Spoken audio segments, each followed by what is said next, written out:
اهلا. مساء الخير يا ماما شمس.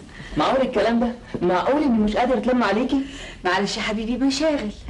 اما اروح بقى اعمل لكم شاي. يا ريت يا ماما ستو.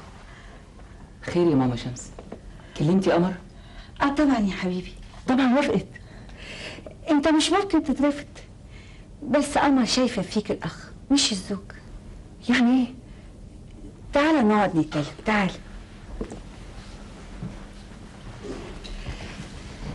انت ناسي انكم اتربيتوا سوا في بيت واحد؟ طب وماله؟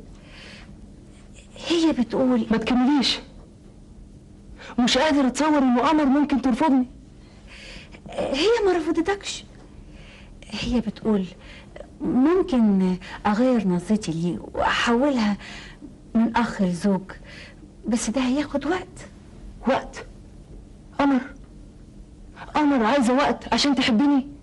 ممدوح ما تتسرحش، قمر صغيره ولسه افكارها ما اتبلورتش. انا من رايي انك تسافر لوالدك وتشتغل معاه. لما تبعد عنها هي هتحن ليك، وابعت لها جوابات.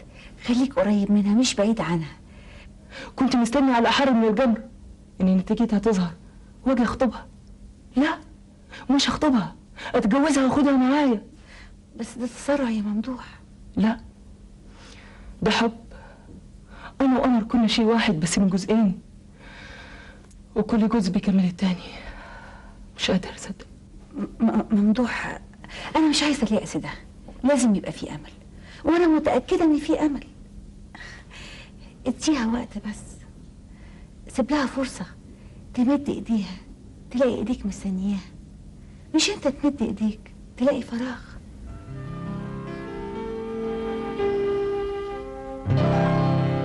عملت لك شاي